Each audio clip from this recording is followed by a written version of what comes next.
vieną turi ginklą.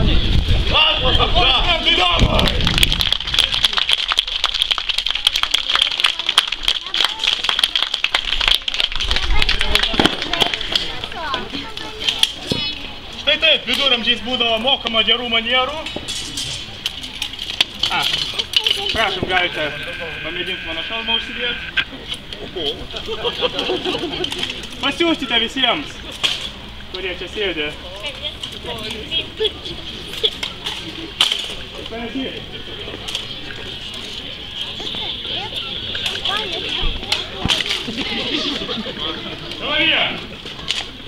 Taigi, pakalbėsime apie mūsų darbo įrankius, pavadinkime ginkluotę.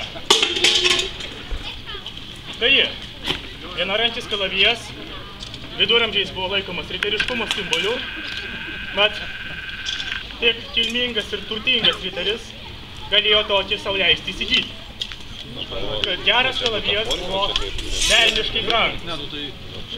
Norint tokį pagaminti, reikėjo labai geros kokybės plieno bei labai gero meistro. Jau bet kas tikrai negali kalavijo pagaminti taip, kad jisai nesulūžtų pirmo smūgio. Kalavijas yra, taipogi, kiekvienam, kuris norėjo riteriu būti, reikėdavo dar labai ilgai mokytis, kad jį galėtų taisyklingai naudoti. Kalavijas yra tobulai subalansuotas, tad juo yra lengva fechtuotis ir ilgai nepavargti. Taipogi, kalavijas turi du asmenys. Kad ir taip jį paimtum, kad ašmenimis. Taigi, ašmenimis galima kirsti priešininkui. Taigi, mano draugė. Taigi, galima kirsti.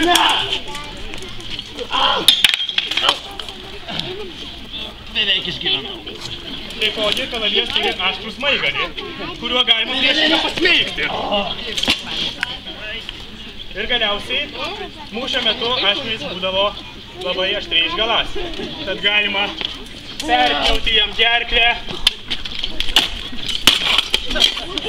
ir pasiūs pragaradu. Einu į pragarą. O žinai, kur randasi? Prašom, praneisite per rankas.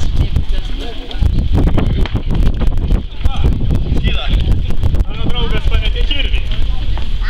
Kirvis dar vienas populiarus viduramžių ginklas. Tiesa, dažniau naudotas paprastų kareivių, neriterių.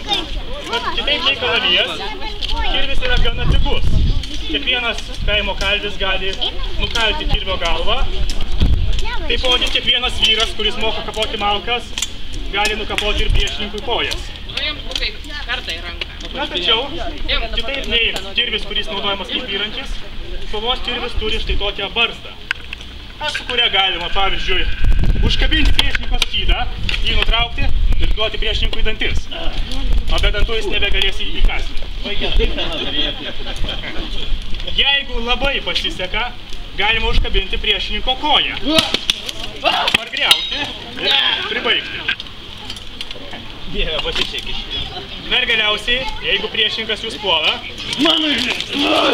galima užkabinti ginklą ir jį atimti.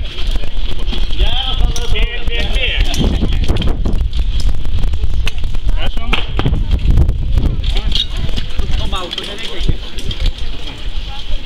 Na, čia yra šiek tiek vėlyvesnė kirvio versija, tai vadinamas gotikinis kirvis. Jis turi mažesnį kablį, tačiau jisai taipogi turi spyglį čia, spyglį čia. Na, kalavijas ar kirvio ašmenys negali prakirsti plokštinių riterio šarvų. Nu, jie juos galima bent sulenkti, bet neprakirsti. Tačiau spyglys, jei kirti pakankamai stipriai, gali pradurti net ir plieno plokštinių šarvus.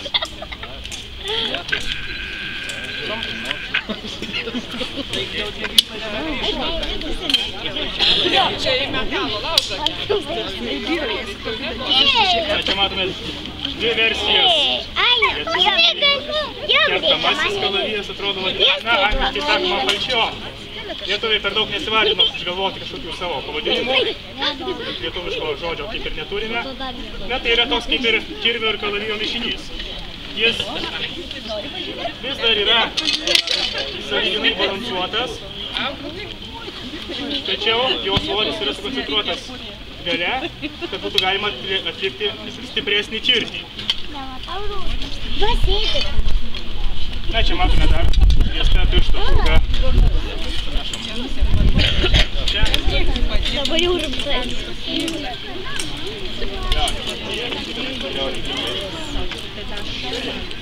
14 amžiaus gale, 15 pradžioje, dauguma riterių jau dėvėjo plokštinės sarguoja. To čia kaip mato. Reikėjo didesnių sargų. Tai pavyzdžiui,